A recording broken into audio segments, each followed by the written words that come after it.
Earth is 4.5 billion years old. Modern humans, we've only been around for about 300,000 years. So what was happening on our planet before we showed up? Was it just empty? Or could there have been other advanced civilizations that came before us? Civilizations so ancient that all traces of them have been wiped away. This is the heart of the Silurian hypothesis, a fascinating scientific thought experiment proposed in 2018 by astrophysicist Adam Frank and climate scientist Gavin Schmidt. They asked a simple but mind-blowing question. If an industrial civilization existed on Earth millions of years ago, would we even be able to tell? The hypothesis is named after the Silurian period, a time over 400 million years ago when life was thriving in Earth's oceans. But the name is also a nod to Doctor Who, where the Silurians are an ancient reptilian species. It's a clever way to frame the idea, but the science behind it is serious. So, if there were advanced civilizations before us, where are all the ruins, the tools, the skyscrapers? Well, that's the thing. Earth is a master at recycling itself. Our planet is constantly changing. Mountains rise and fall, oceans become deserts, and entire continents shift over millions of years. Processes like plate tectonics, erosion, and volcanic activity are like nature's cleanup crew. Think about it. If humanity disappeared today, how long would it take for all traces of our civilization to vanish? Scientists estimate that within a few million years, even our toughest structures, like skyscrapers and nuclear waste sites, would be ground into dust and scattered across the planet. So, if our civilization can disappear so completely, what chance do we have of finding evidence of one that existed hundreds of millions of years ago? This is where Frank and Schmidt's idea gets really interesting. Instead of looking for physical evidence, they proposed searching for chemical fingerprints in Earth's geological record. For example, carbon isotopes. Burning fossil fuels changes the ratio of carbon-12 to carbon-13. If an ancient civilization used industrial processes, we might find these anomalies in ancient rock layers. Nitrogen levels. Synthetic fertilizers could leave behind unusual amounts of nitrogen-15. Radioactive isotopes. If they used nuclear technology, we might find traces of plutonium-24 or iodine-129. Elements that don't occur naturally in large amounts. But here's the catch. Natural processes can also produce similar chemical signatures. For example, massive volcanic eruptions can release huge amounts of carbon dioxide, altering isotope ratios. So, how do we tell the difference? One of the key pieces of evidence Frank and Schmidt looked at was the Paleocene-Eocene thermal maximum, PETM, a period about 56 million years ago when Earth's temperature spiked by 5 to 8 deep sea. This event released a massive amount of carbon into the atmosphere, similar to what humans are doing today. Could this have been caused by an ancient industrial civilization? It's a fascinating idea, but most scientists aren't convinced. The PETM was likely caused by natural processes, like volcanic activity or the release of methane from ocean floors. Plus, the rate of carbon release during the PETM was much slower than what we see today. So, if the PETM wasn't caused by ancient factories, what other clues could point to a lost civilization? Some researchers have suggested that dinosaurs might have been more advanced than we think. Take the Troodon, for example. This small bird-like dinosaur had a large brain relative to its body size, binocular vision, and grasping hands, traits that suggest it could have been capable of complex behavior. Paleontologist Dale Russell even speculated that if dinosaurs hadn't gone extinct, Troodons might have evolved into intelligent, human-like creatures he called dinosauroids. But let's be real, even the smartest dinosaurs were probably nowhere near building cities or launching rockets. So, what about something even stranger, like a civilization based on fungi? In 2000, a Japanese biologist named Toshituki Nakagaki conducted an experiment that blew everyone's minds. He placed a slime mold in a maze with a sugar cube at the end. Within hours, the mold figured out the shortest path to the sugar without a brain. This raises a wild question. Could fungi or other simple organisms have formed some kind of ancient intelligent network? If so, their civilization would leave behind no physical traces, just subtle chemical clues. Of course, not everyone is on board with the Silurian hypothesis. Critics point out that there's no direct evidence, no tools, no buildings, no artifacts. All the proposed chemical traces could be explained by natural processes. Evolution makes it unlikely that any species before humans could have developed advanced technology. So, was there an ancient civilization before us? The answer is, we don't know.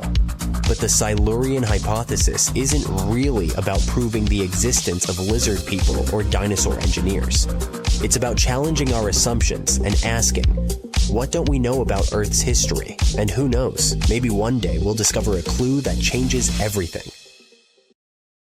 In February 1961, 3 adventurous rock lovers were searching for geodes near Olancha, California. They took one of their findings home and studied it because it looked pretty unusual. They managed to cut through the matrix and discovered something unexpected inside. Instead of the usual mineral formations, it had a cylindrical object resembling porcelain inside. There was a metal shaft at its center, and around it, a hexagonal sheath made of copper and some unidentified substance.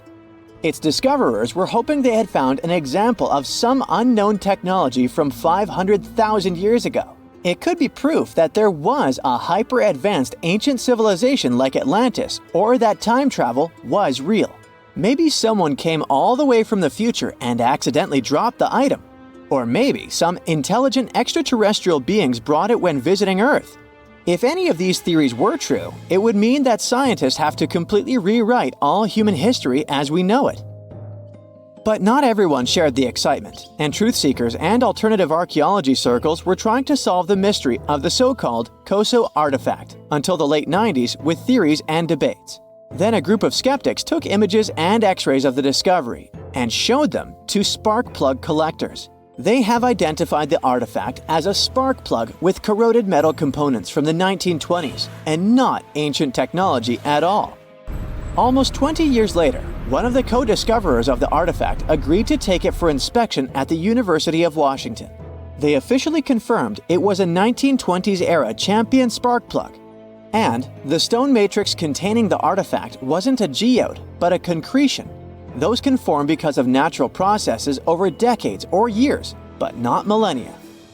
The Koso artifact is a good example of an out-of-place artifact, which is a thing in pseudo-archaeology. It's something found in a place or time where it shouldn't logically be. These artifacts seem too advanced for the time period they're found in. They could also mean human activity existed when humans weren't supposed to be around. The Baghdad Battery is another example of such an artifact. It was found in the 1930s by a German archaeologist and consists of a clay jar, a copper cylinder, and an iron rod going through the jar's stopper. Its top, which was broken off, probably had been sealed with asphalt. Its discoverer noticed that it had 2 different metals and possibly an electrolyte, which are key components of a battery. There are no ancient writings to support this theory, but when scientists ran tests and filled it with an ionic solution like vinegar or wine, it showed that it could conduct electricity. If it really was a battery from 2,000 years ago, it might have been used in ancient medical practices, or even embedded in statues to make it look like they were buzzing to impress people. Kionich, who found it, believed it was used for electroplating, a process for coating metals. Even if it was used as a battery, the Baghdad artifact could only produce a small amount of energy, around 1 volt of electricity. So, some people believe it was used as a storage container for sacred scrolls. Back in the 1930s, a couple stumbled upon something strange while walking along Red Creek in London, Texas. It was a piece of wood sticking out of what looked like an ancient rock formation. Around a decade later, their son, who was really curious to find out its secret, decided to crack open the rock and found a surprisingly modern hammer inside. This discovery caught the attention of Carl Bau, a young Earth creationist who claimed the rock surrounding the hammer dated back to the Cretaceous period. He saw it as evidence against evolutionary theory. After some investigation, scientists proved that the rock was not as ancient as it seemed. Geological processes have just encased the modern hammer over time, so it wasn't evidence of humans coexisting with dinosaurs like the Flintstones, as some hoped. It was just a case of a miner dropping his hammer centuries ago and nature doing its thing. A Chinese archaeologist supposedly stumbled upon some caves that seemed to serve as a burial ground for small beings with big, oval heads. Alongside these remains, there was rock art depicting figures with round helmets, the sun, the moon, the earth, and stars connected by groups of pea-sized dots. They also found over 700 mysterious stone discs etched with spiral grooves. Things got even weirder when these discs were sent to a Chinese professor who claimed the grooves were actually written characters. According to his translation, the discs told the tale of Dropa visitors from another planet who had crashed their spaceship on Earth about 12,000 years ago and had tried to live among us until they were hunted down by locals. But there's no concrete evidence that any of this actually happened. The story was first published back in the 1960s in a couple of articles, but it all seemed a bit fishy. None of the people involved, the archaeologist, the professor, or even the university they supposedly worked at, seemed to have left any trace in the records. And while there is a group in Tibet called the Dropa, they're fully human, not extraterrestrial visitors, and there's no solid proof that the Dropa stones exist at all. In a remote part of China, there are some bizarre pipe-like formations known as the Baigong pipes. A local explorer found them back in 1996, protruding from Mount Baigong and along the shores of Tosan Lake nearby. Some people thought they were the work of ancient guests from other planets. When samples of the pipe material were tested, they contained mostly common minerals, but there was a mysterious 8% of unknown stuff. Special testing revealed that these pipes had been there before humans. Chinese geologists later visited the site and suggested that these pipes were formed naturally over time. It could be sediment piling up in the fissures in the earth, or even fossilized tree roots from the area's lush past, but it's not certain. There's a mysterious terracotta head in Mexico with a hard-to-pronounce name, discovered back in the 1930s during a burial excavation. This head looked a lot like fancy Roman statues, so it wasn't clear what it was doing in Mexico. For some reason, the discoverer kept it secret for several decades. The head was found in a pyramid with 3 floors about 40 miles from Mexico City, alongside gold, copper, and pottery. Some argue that if this head really is many centuries old, it could mean the Romans or some other civilization had made it to Mesoamerica before Columbus did. There are also drift voyage theories mentioning a shipwreck after which some artifacts and survivors made it ashore. Some suggest that this figurine head was a little souvenir brought over by the Vikings. But there's no solid archaeological proof of the Vikings meeting the folks in Mesoamerica. There are some artifacts floating around, but none of them have been stamped as undeniable evidence of pre-Columbian contact. So the mystery of how this head ended up where it did remains unsolved. While digging a trench along a river in Romania, workers found a wedge, which is now famous as the aluminum wedge of Ajud, or the object of Ajud. Right next to it, there were some mastodon bones. Those distant relatives of elephants lived 11,000 years ago, so the wedge is probably of the same age. The cool part is that it's made of aluminum, a metal not even discovered until the 1800s. This material requires serious heat to produce. The wedge is also covered in a thick layer of oxide that's been sitting there for hundreds of years. Some folks believe this wedge must have crash-landed here on a spacecraft from some other planet. Some scientists think it's all a hoax, and others suppose it might be a human-made object with an unknown purpose. When you think of super pricey colors, gold, silver, and purple probably come to mind. But back in Pompeii, blue was the real showstopper.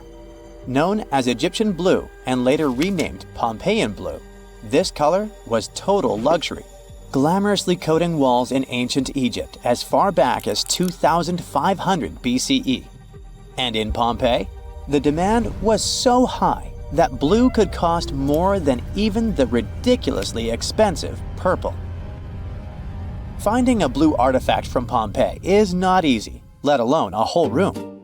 But in May 2024, archaeologists finally uncovered a completely blue room filled with murals, featuring female figures and symbols of the 4 seasons. Oh wow, this the Blue Room? This gem was actually discovered ages ago during the Bourbon era, but it took until recently to finish a full excavation.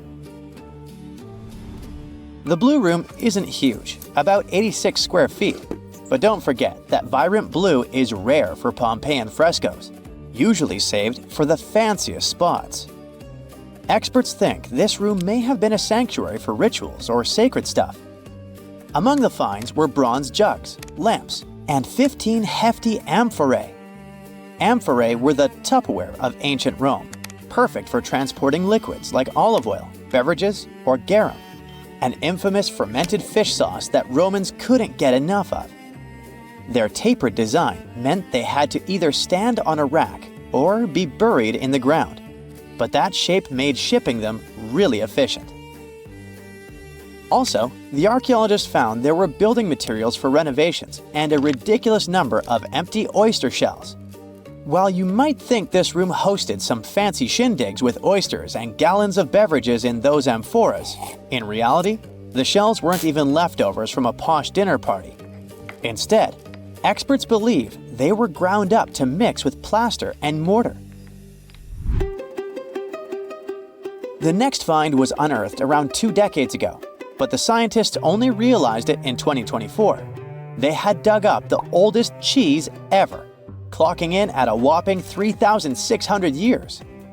The previous record holder was only 3,200 years old, found in an Egyptian tomb of some big shot named Thutmose. When they discovered that younger cheese, they found broken jars with this solid, whitish mass inside.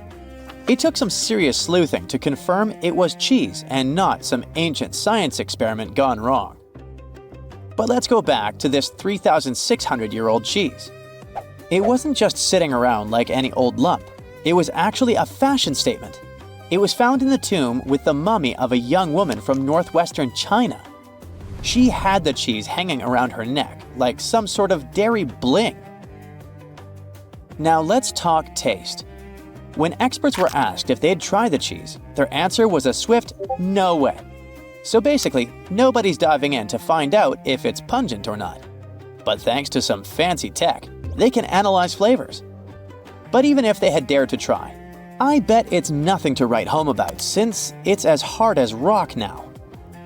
Scientists figured out this cheese was likely kefir cheese, made from fermenting milk with kefir grains and had both goat and cow milk in it. Funny enough, the ladies whose tomb it was found in belonged to the Shi'auha people, who were probably lactose intolerant. But don't fret.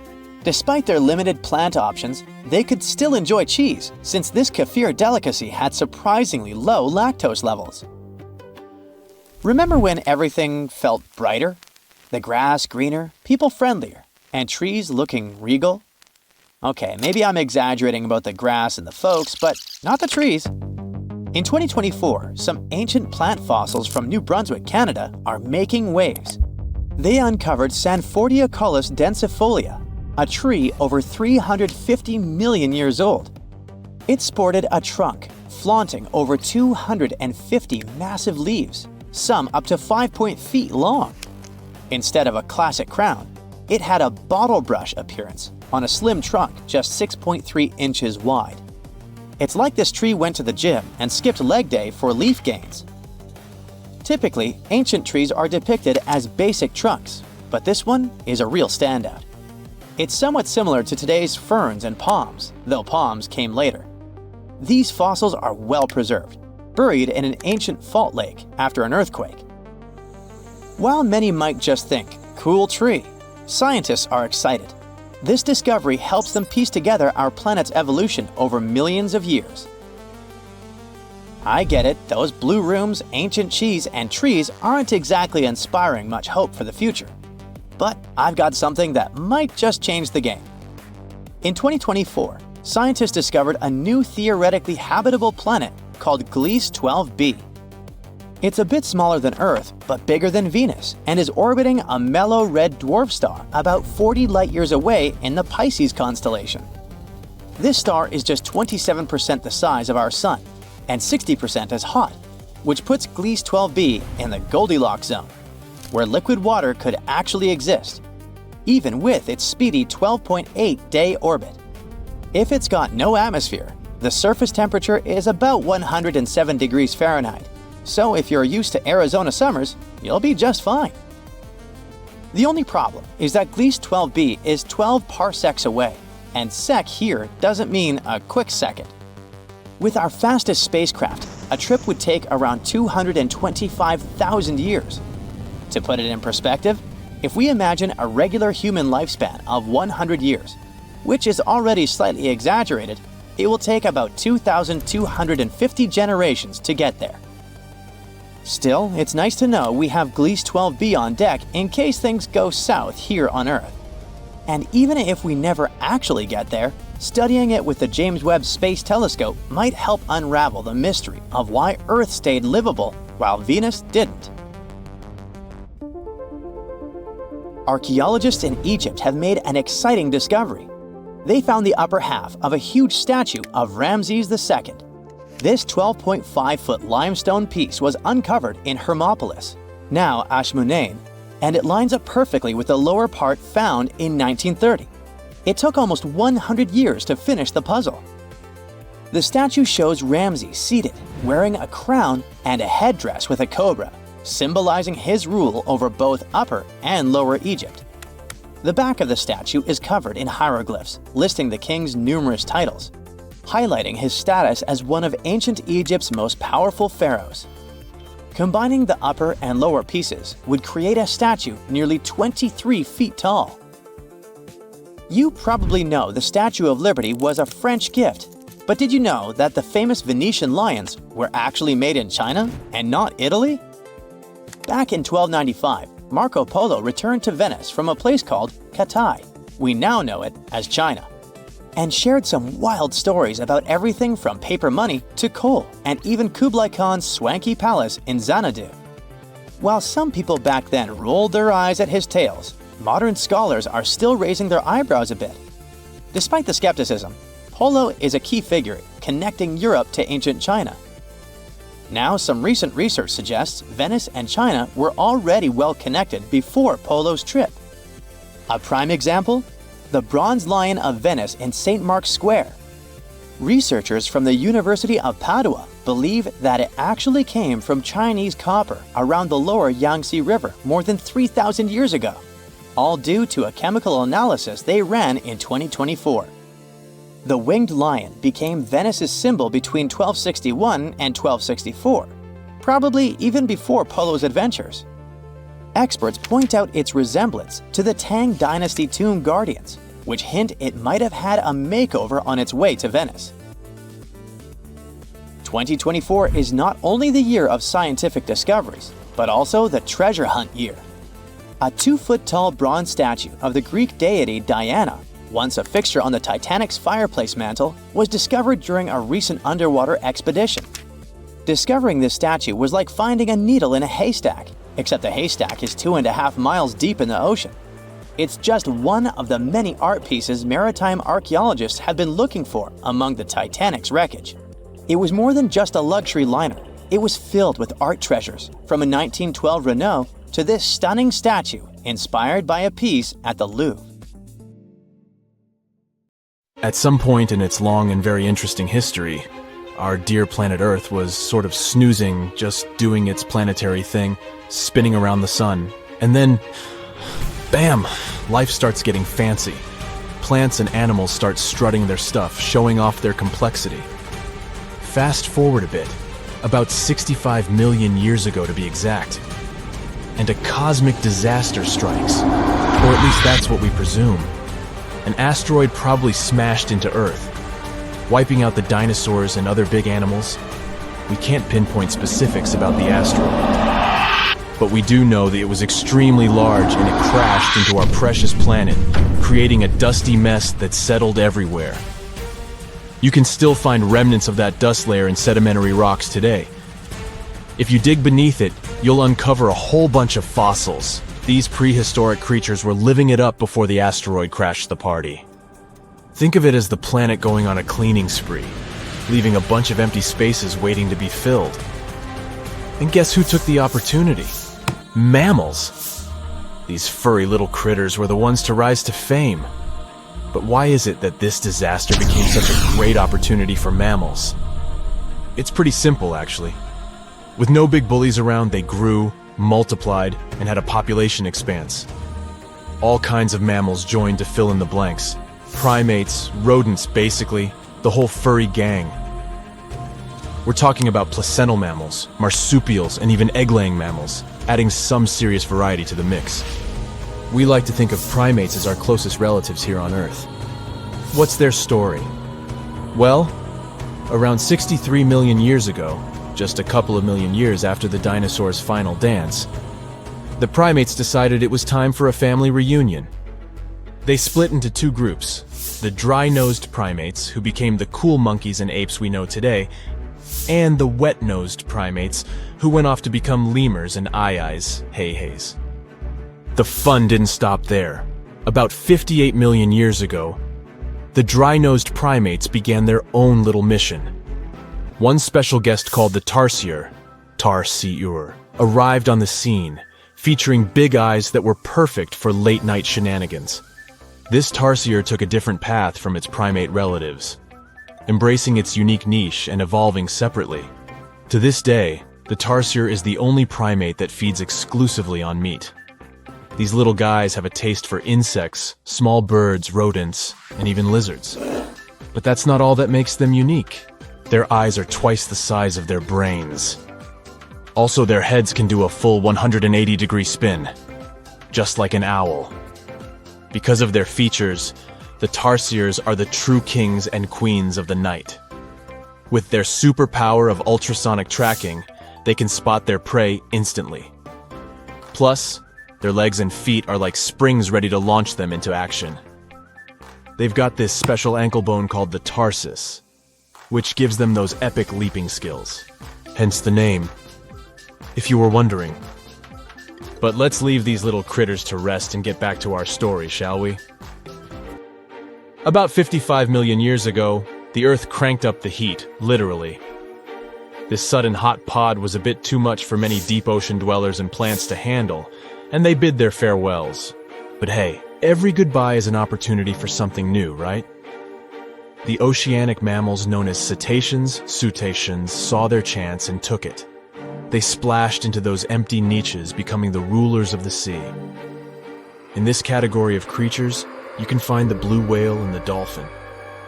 A special primate guest made an appearance around 47 million years ago.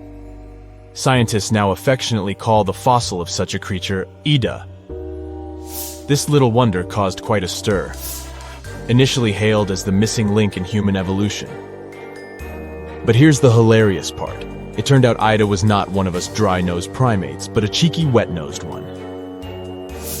Moving forward to 40 million years ago. This is when another big event happened in the primate world. The New World monkeys, our distant cousins, decided to take a different path and branch off from our lineage of Old World monkeys. They packed their bags and set off to conquer South America, where they're still living it up today. What's the difference between the two, you might ask? Well, one crucial thing that sets them apart is the fact that the Old World monkeys had nostrils that pointed downwards. Around 25 million years ago, another troop of apes entered the scene, and these guys had something special, the lack of a tail. These unique creatures would go on to become our closest relatives. We're talking apes and great apes, the cool gang who share a whole lot of genetic similarities with us. The first ape to break free from the monkey madness was the gibbon.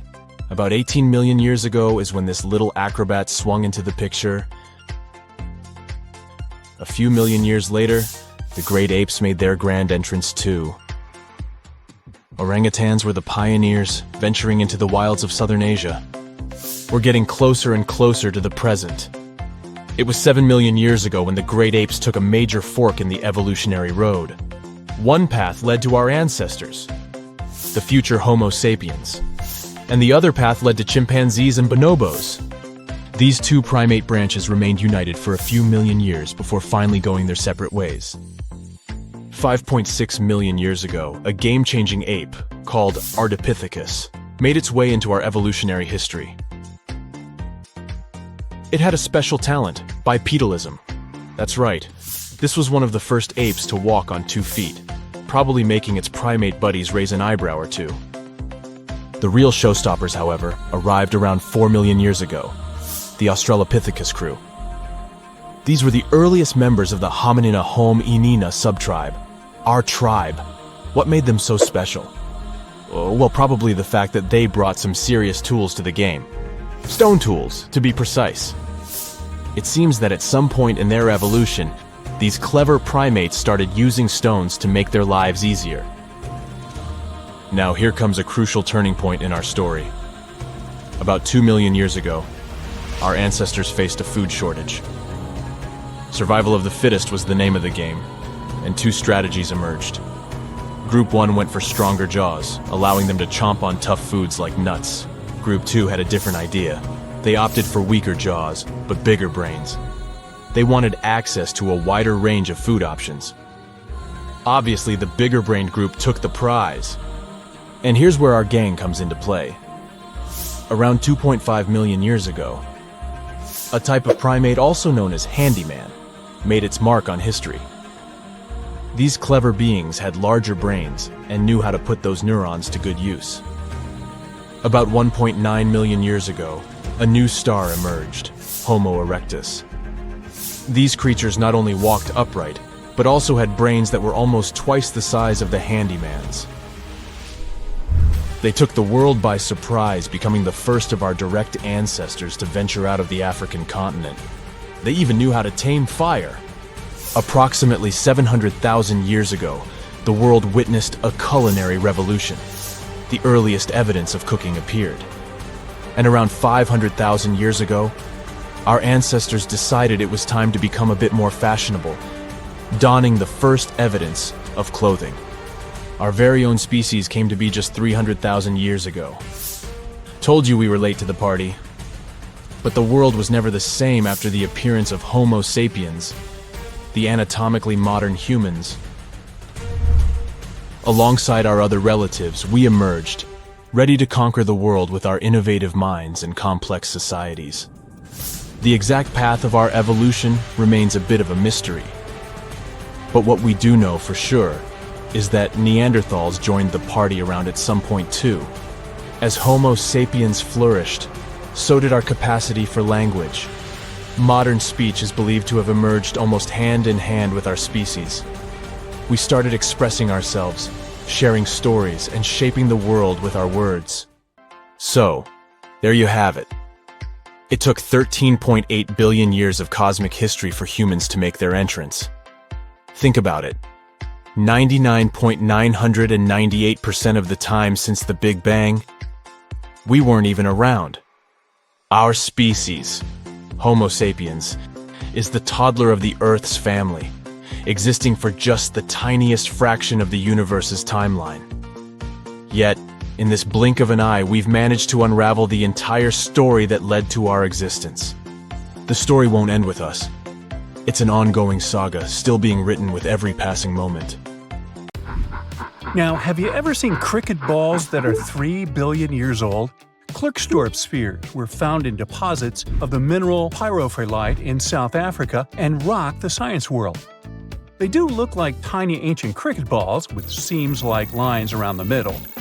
Back in the 1980s, some folks claimed these spheres had been made by an advanced pre-flood civilization we know nothing about. One museum curator shared stories about how they rotated on their own in a display case. There was also a TV show that invited a psychic who declared the spheres were pieces of an ancient spaceship. But according to geologists, these spheres are actually pretty common concretions or spherical objects formed by different minerals than the surrounding rock. The seam-like lines are just imprints from the host rock's layers building up over time. The Klerksdorp spheres come in different shapes, from noticeably flattened spheres to distinct discs. As for that episode when one of these spheres spun on its own, the curator of the Klerksdorp Museum cleared that up too. He said that when he put one sphere on its glass shelf when a journalist came to visit, the sphere naturally rotated a bit because it's round.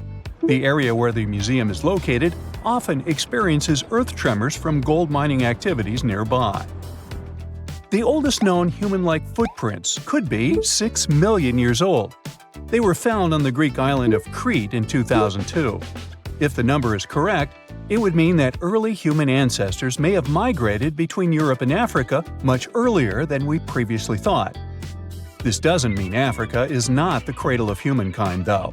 It could just prove that early human ancestors moved back and forth between continents. Some researchers believe the footprints were left by a bipedal creature possibly related to an early human ancestor nicknamed El Greco. According to scientists who studied them, the footprints have a very human-like shape, with 5 toes and a parallel big toe. Some scientists are skeptical about it and suggest the prints might be from a late European ape. The new study analyzed fossilized marine microorganisms found in the sedimentary rocks to determine the footprint's age and prove it's actually 6 million years. The next amazing find that keeps scientists entertained is the Dorchester pot. It's a beautifully crafted metal vessel with some fancy geometric designs embossed in shiny silver. The pot was discovered in, who could have thought, Dorchester in 1852 under quite unusual circumstances. During a powerful blast, the pot broke into 2 pieces. Scientists believe it was originally embedded within a rock or boulder known as pudding stone.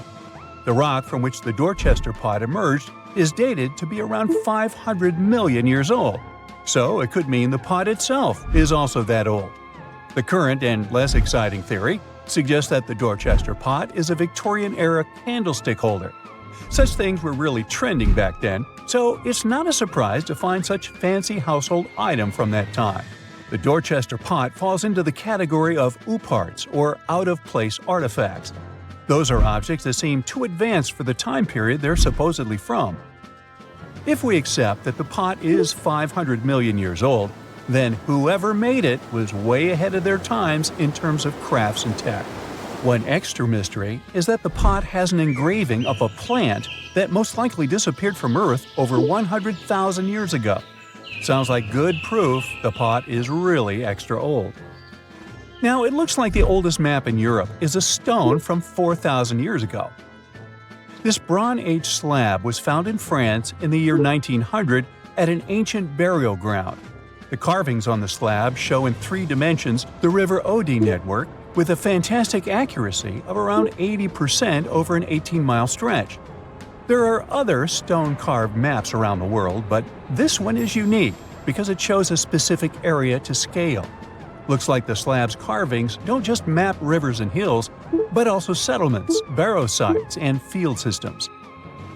Archaeologists say the slab wasn't used for navigation, but rather to symbolize power. The detailed markings on the slab might have served to illustrate the domain of a local ruler, possibly a prince or king, to show their control over the territory. When the ruler lost power, the slab was likely repurposed as part of a burial vault. The unique artifact was stored in the cellar of a museum. For decades, no one even noticed until several scholars read older reports about the slab and decided to check it out. They conducted a detailed analysis using 3D techniques. Their research proved that the creators of the slab had not only etched lines into the rock, but also modified its surface to reflect the topography of the landscape with high accuracy. The Salzburg Cube, also known as the Wolf's Egg Iron, was discovered in the late 19th century in Austria. Now, don't let the name mislead you. It doesn't look like a cube at all. It's more like a rounded object with 2 flat sides. Down the middle, there's a groove, and the surface is covered with pits and craters. This unique appearance is the reason why many people think it might be something out of this world. Workers accidentally found this artifact when they blew apart a piece of coal. The coal seam it came from is thought to be over 60 million years old. The Salzburg Cube moved between museums, mysteriously vanished in the early 20th century, and then showed up again. A professor from Bonn University suggested it might be from a meteor, but they found no evidence of elements that you'd normally see in meteorites, like cobalt or nickel. Then researchers thought it must be a human-made object, possibly a Victorian-era candlestick holder. No one knows the true story of the cube or its current location. Yep, it disappeared again. Have you heard about the Meister print? It's a fossilized sandal print discovered in 1968, and it has sparked a lot of intrigue. There's a trilobite inside the print, which supposedly went extinct around 500 million years before humans even existed.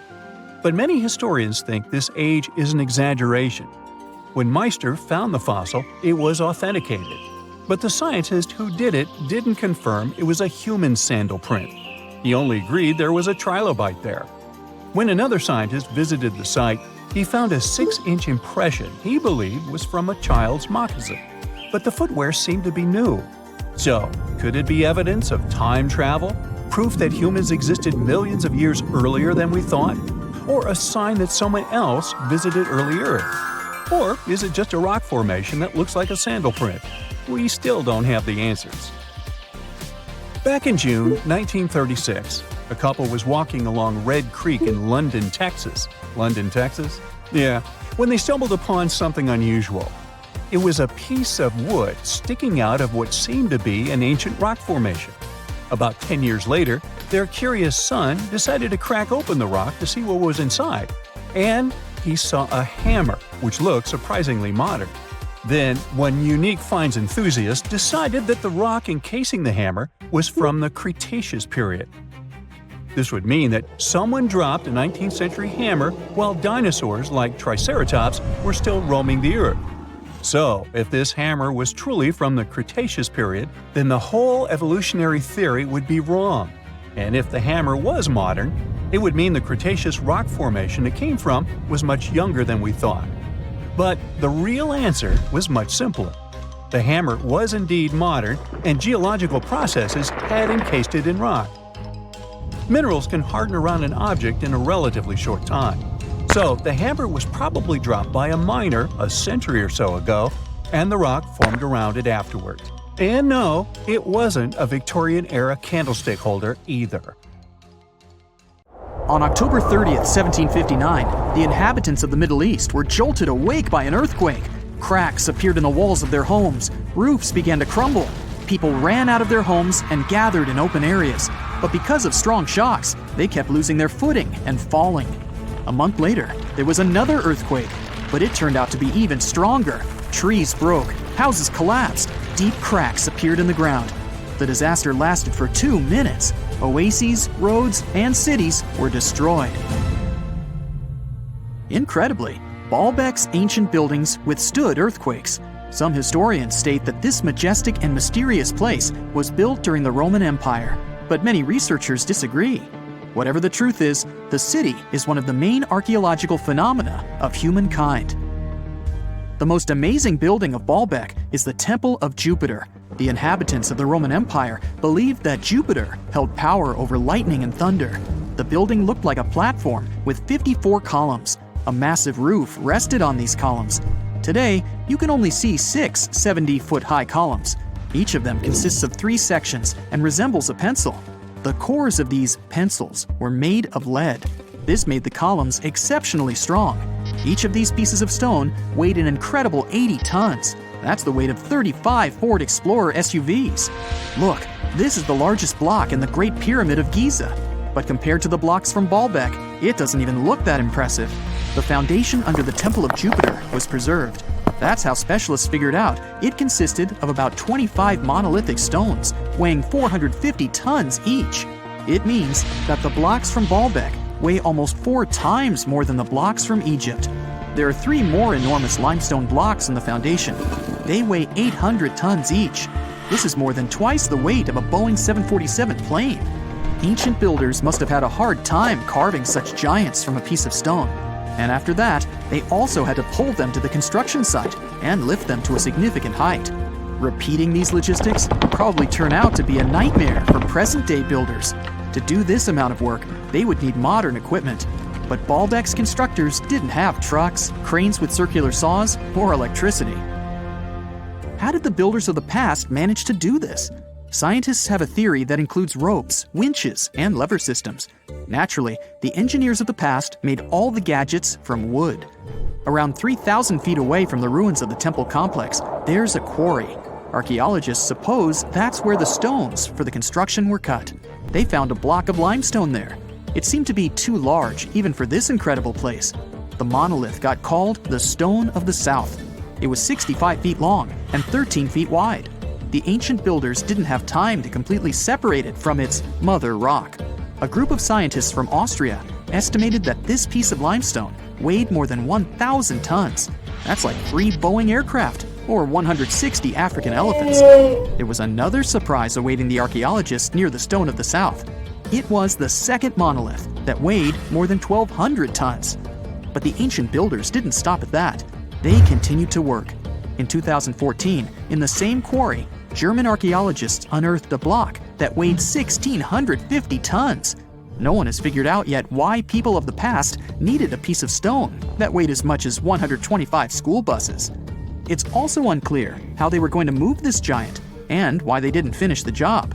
In any case, this third monolith is the largest processed piece of stone in human history.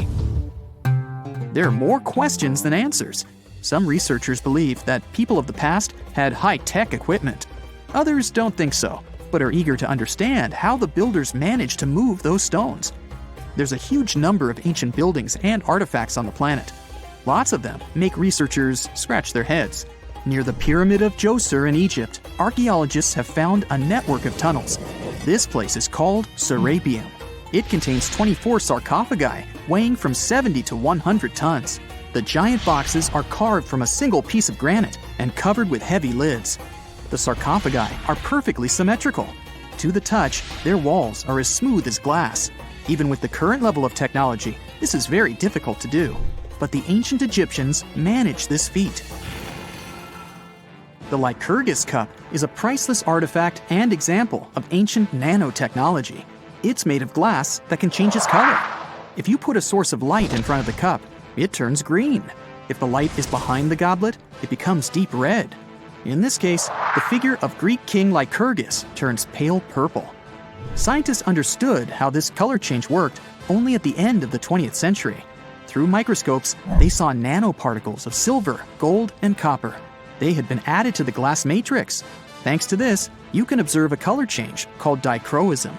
Interestingly, the gold and silver were grounded into a fine dust. It's almost impossible to do this by accident. Most likely, the ancient experts knew for sure what they were doing. Bolivia has a curious place called Puma Punku. It looks as if an ancient giant played there with an enormous construction set. And after the game, they forgot to put the pieces back into the box. But there are no giants, and the huge stone blocks were carved by ancient builders over 1,500 years ago. Some of the rocks weigh 100 tons. The blocks were brought to an altitude of almost 13,000 feet above sea level from the quarry 60 miles away from the construction site. There's no forest in that area. This means the builders couldn't use trees to make wooden rollers. The monument belongs to the Inca civilization. Scientists are sure they didn't know anything about wheels. In 1992, the inhabitants of a Chinese village decided to drain a pond. Their ancestors had been using it to wash clothes and catch fish for hundreds of years. They kept pumping the water out for 17 days. At the bottom of the reservoir, they made an unexpected discovery. The villagers saw an entrance to a cave going down to a depth of 100 feet.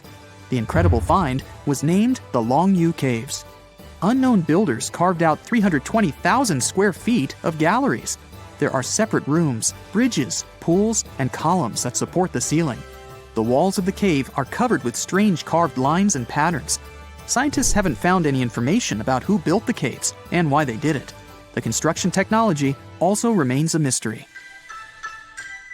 Antonio Stradivari lived in Italy in the 18th century.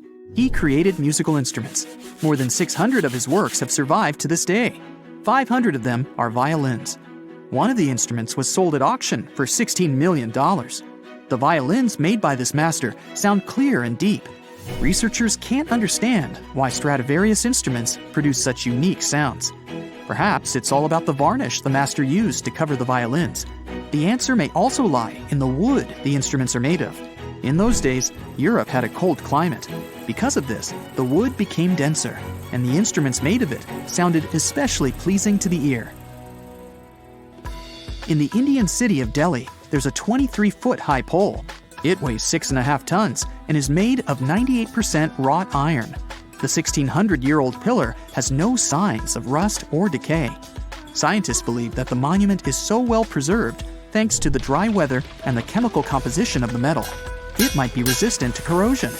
And still, researchers don't know how the blacksmiths managed to make an iron pillar that's not afraid of rust. It seems like a tough feat, even for modern metallurgists.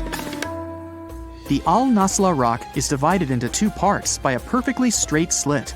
Each boulder stands on a small pedestal. Some people believe this is the evidence of ancient laser technology. But geologists think the split happened due to the ground shifting or natural vibrations that occurred under the rock. This process led to the appearance of the crack. It had been deepening for thousands of years, and gradually, the natural monument took the form you can see today. Strange and amazing items are discovered often, but figuring out what our ancestors were up to is pretty tough. Especially when all you have are just some rusty cups and cave drawings. It's no surprise that even the experts in lab coats sometimes make mistakes. But it's not just about dusty plates and huge stones. Sometimes there's even humans with large heads. So grab your digging tools and let's travel back to ancient times to explore incredible societies that even scientists can't fully explain. Sardinia may look idyllic now, but I'm not gonna lie, I wouldn't fancy visiting it 3,000 years ago. Rumor has it, terrible giants roamed around this island back then. People even talk about finding human skeletons over 13 feet tall there, although nobody's ever shown anything to prove it. But the stories will make you wonder because some weird stuff has definitely happened. In 1974, over 5,000 pieces of broken stone artifacts were found in a part of the island called Monte Prama, but instead of being displayed in a museum, they were locked up in an underground vault for about 30 years. Sounds a bit suspicious, doesn't it? When they were finally displaced in 2005, scientists put the pieces together to find statues of 38 giant men standing 8 feet tall. Not quite as tall as the legendary skeletons, but still pretty huge. It's thought these statues were made by the Nuragic people, who lived on the island a long time ago. Besides giant statues, they also built over 8,000 massive stone buildings. Perhaps Nuragic weren't giants themselves, but they definitely liked their things big. I do too. I like a big number of likes on our videos. That would be pretty great. Thank you if you liked this and subscribed. Now back to the video. You and I are pretty smart, but we might not be the smartest humans ever. Actually, we might not even be the smartest species. Since 1913, some skull fossils found in South Africa have hinted at a possibly smarter contender called Boskop Man. This human-like species might have lived as recently as 10,000 years ago.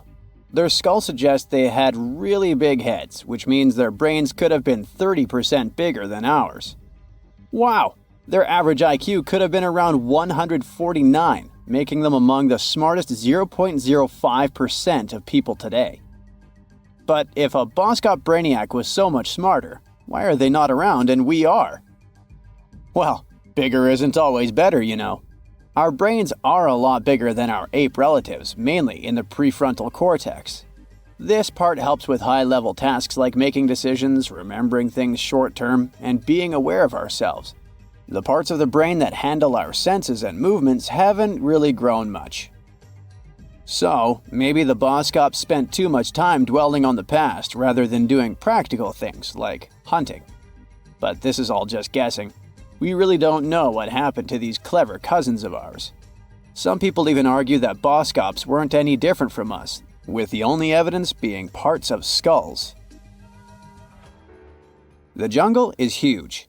Did you know the Amazon rainforest is home to about 30% of all the world's plant and animal species? That's impressive. However, the history of one native species, humans, has long puzzled scientists. The mysterious Kasarabe people lived here for hundreds of years and then vanished around 1400 AD. People thought the Amazon only had a few scattered tribes, but recently we discovered big, unusual shapes in the ground called geoglyphs.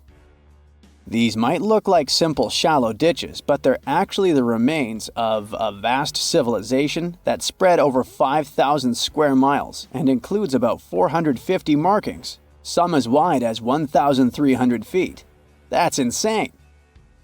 They likely contained ceremonial buildings and could have hosted up to 1 million people as recently as 550 years ago. Thanks to new technology like Lidar, which uses a safe laser to map the forest without harming it, we can explore deeper. In 2019, some scans showed miles of raised roads and pathways and even pyramids over 70 feet tall. They found 26 separate settlements, 2 of which were at least 250 acres each. Damn, that's like 330 soccer fields. It's not certain what happened to the Kasarabi people. Maybe European conquistadors drove them out. Maybe the most baffling ancient civilization is one we've never actually found a trace of. Yep, I'm talking about Atlantis, the grand city that supposedly sank into the ocean. The first mentions of Atlantis come from the ancient Greek philosopher Plato, who talked about a great city near the Strait of Gibraltar. But for ages, everyone just thought Plato made up Atlantis as a perfect version of his own Athens. So why, about 12,000 years after it supposedly vanished, do we still wonder if it might be real? Well, in the 19th century, U.S. Congressman Ignatius Donnelly wrote a book giving 13 reasons why he thought Atlantis was more than just a myth. Then, in 1965, some folks thought they actually found Atlantis when they discovered the Richat structure, a massive 25-mile-wide dome in Mauritania, Africa. It's so big that you can see the whole thing from space. 2 astronauts flying over the Sahara Desert spotted this giant eye staring back at them and thought they'd made the discovery of a lifetime. Unfortunately, there's no solid evidence linking this structure to Atlantis. It's believed to have formed from volcanic activity about 100 million years ago. But it does look suspicious, doesn't it? Still, we're no closer to knowing the truth. Imagine going back to about 3,300 BCE and finding yourself in South Asia. Welcome to the Harappan civilization. These people were way ahead of their time. They had cities like Harappa and Mohenjo-daro, complete with baked brick houses, sophisticated drainage systems, and even public baths. This place might have had over 5 million people, making it one of the densest regions at the time. They also invented a system of standardized weights that was incredibly useful for traders. And trading they did. These people had connections stretching all the way to the Middle East, thanks to their great skills in metallurgy. They even had a form of ancient branding. The seals were used to stamp clay on tray goods. Despite being so advanced with a thriving urban life, there's a whole bunch of mystery shrouding their language and script. We've got bits and pieces of their writing, but no one's deciphered them yet, even with all the technology we have today. We also still don't know how exactly their society worked. It looks like they didn't flaunt their social status as much as other civilizations. No grand palaces or massive monuments. Instead, their largest buildings might have been granaries. They sure were practical. Unfortunately, all good things must come to an end. Around 1800 BCE, this bustling civilization started to decline, possibly due to shifts in river patterns.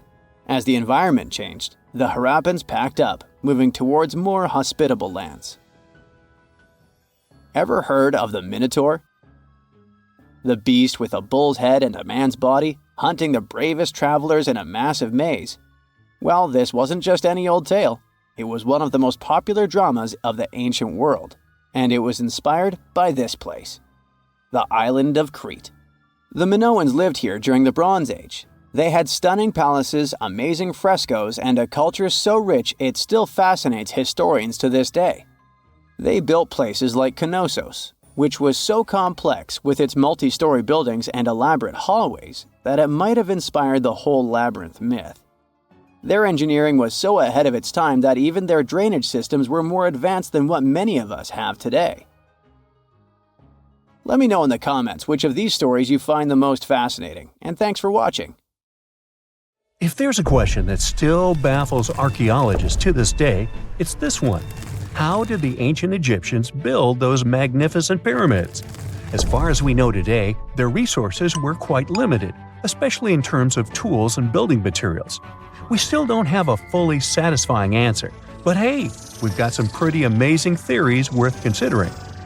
The leading contender among these theories involves the clever Egyptians employing a sneaky strategy. Now picture this. They constructed a slanted and curving mound made of bricks, earth, and sand encircling the pyramid to be. As the pyramid grew taller and taller, they simply increased the height and length of this wacky structure. It's like they were playing an ancient game of Jenga. Now, how did they get those massive stone blocks up there? Well, according to the legendary ancient Greek historian Herodotus, they used sleds, rollers, and levers. It sounds like they turned construction into a supersized game of tug-of-war. And guess what? Herodotus also claimed that the Great Pyramid, the one from Giza, the granddaddy of them all, took a whopping 20 years to build. There's more. Herodotus also dropped a mind-boggling number on us. 100,000 men were supposedly involved in this pyramid extravaganza.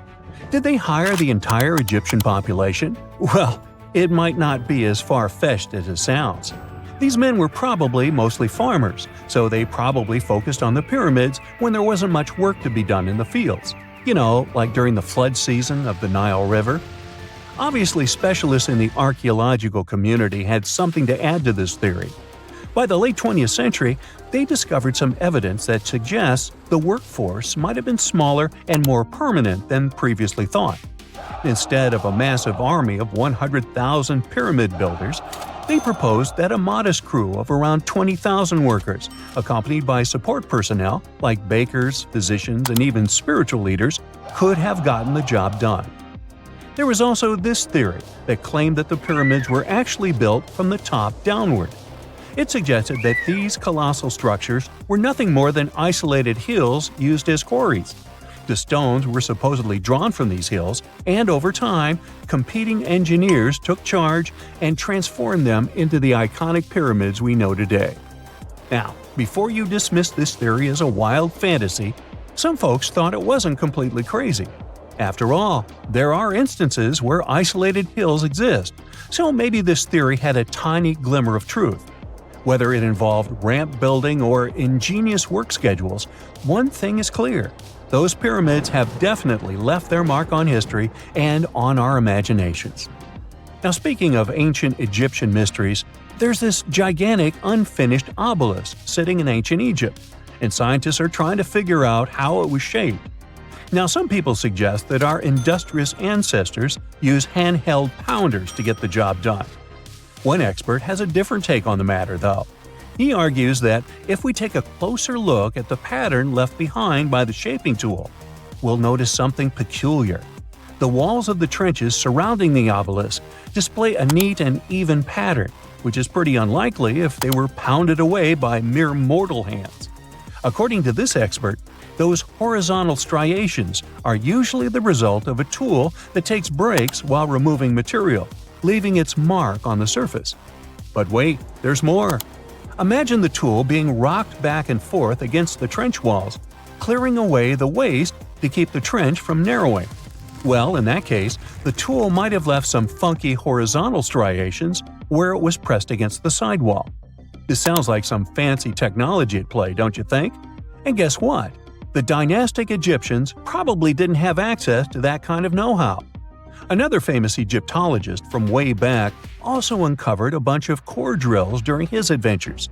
Although the actual drill bits are missing, his collection houses these particular core remnants made of limestone, alabaster, and even granite. These constructions aren't the only amazing thing the ancient Egyptians left behind, though.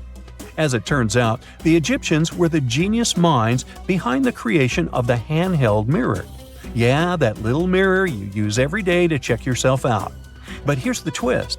These mirrors are like pieces of art. They were decorated with inscriptions and figures. But that's not all. The Egyptians had a serious concern with their appearance. They knew the importance of personal hygiene and looking fabulous. So, in their quest for pearly whites, they invented toothbrushes and toothpaste. Dental problems were pretty common back then, and their smiles weren't exactly all white. Dentistry wasn't their strongest suit, you see.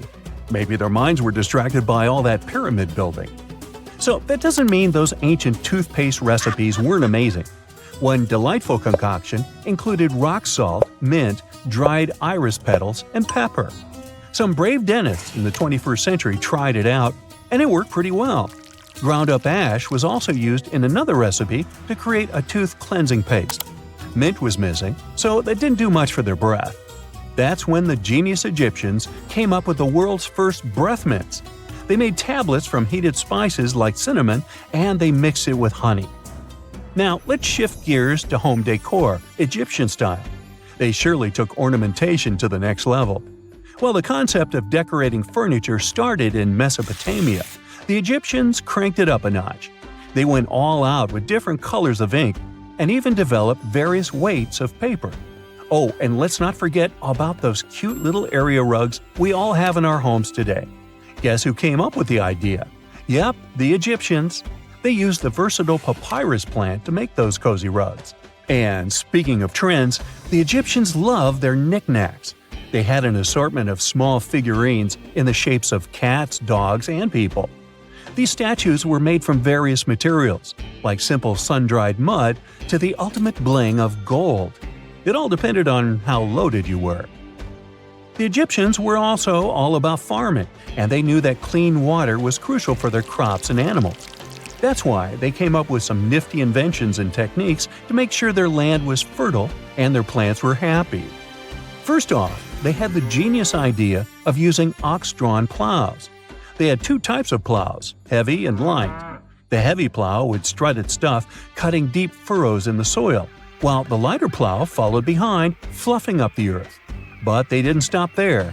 After plowing, the Egyptians would break up clumps of soil and sow the rows with seeds.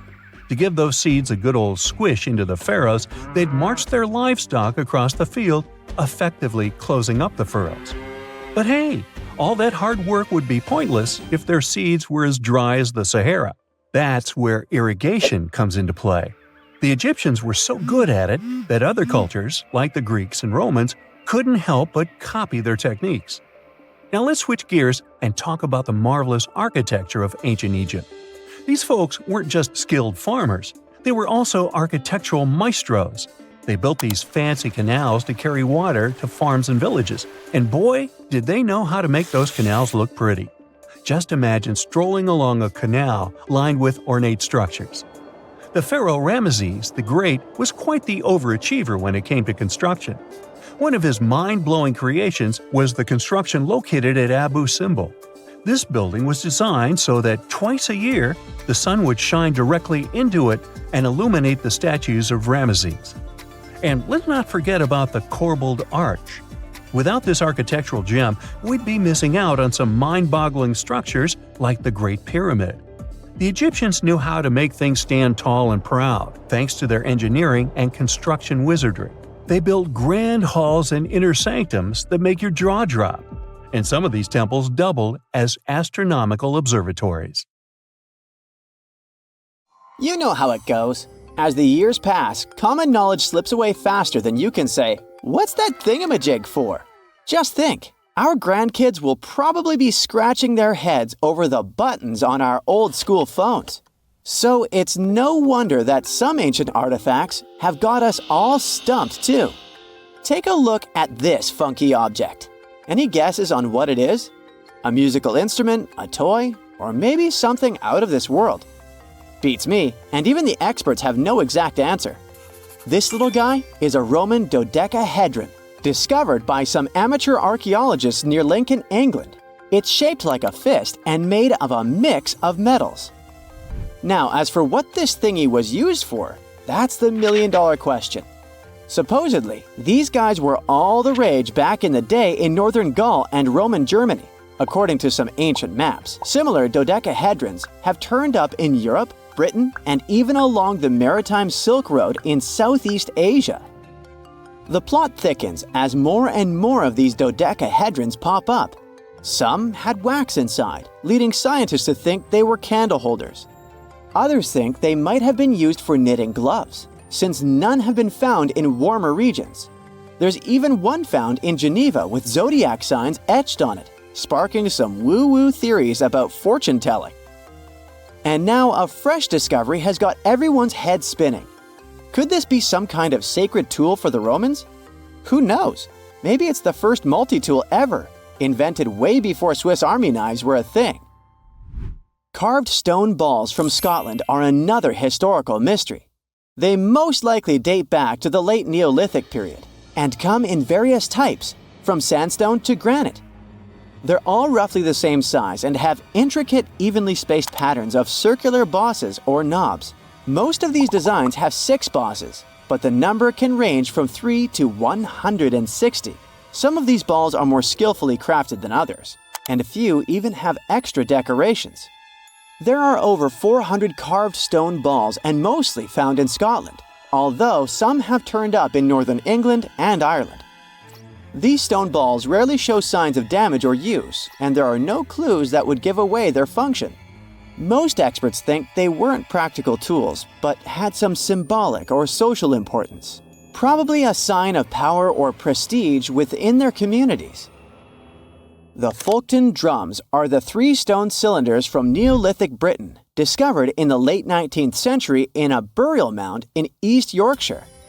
Nothing similar has been found anywhere else in the British Isles from any prehistoric period.